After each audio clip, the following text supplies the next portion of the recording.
in front of me is HP ProBook 450, and in this video I will show you the basics of copying and pasting features on this laptop.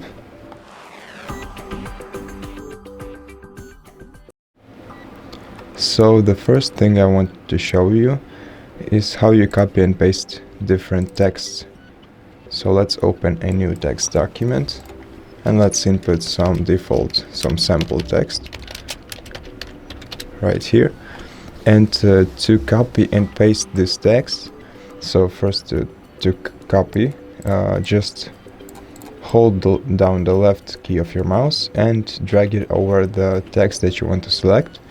And once you're done, either right click on it and select copy, or just use a shortcut of CTRL and C buttons.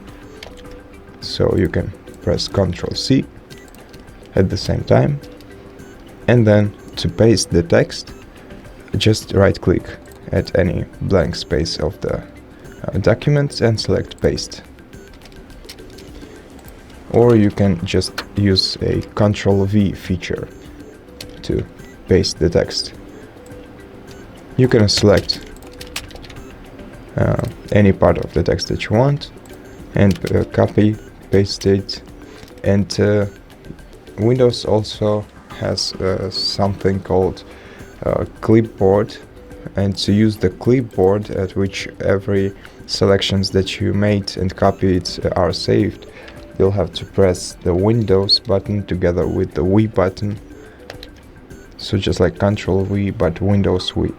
And you'll see this window. Turn on the clipboard history.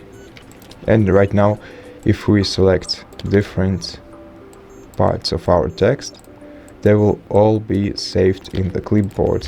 So if we press Windows V once again, we will be able to choose which one part of the text we want to paste.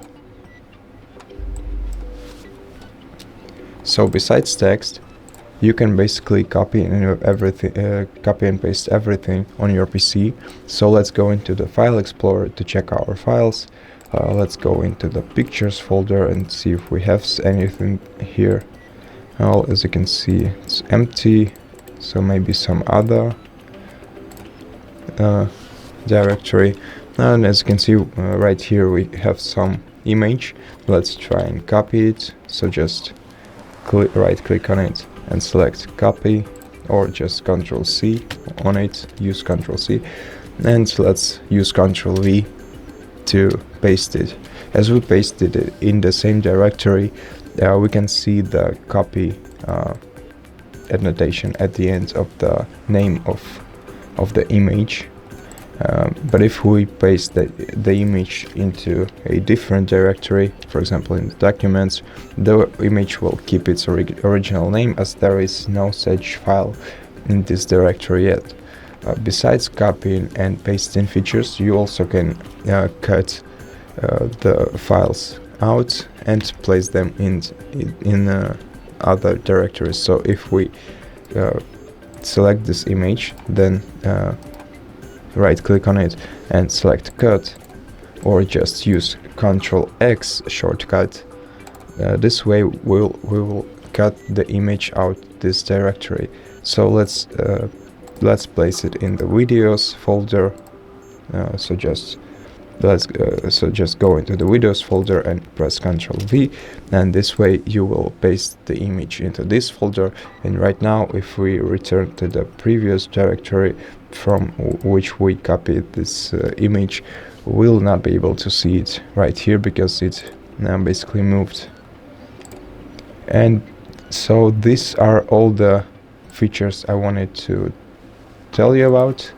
So if you like this video, please let us know in the comments, leave us a like, consider subscribing to our channel, and see you next time.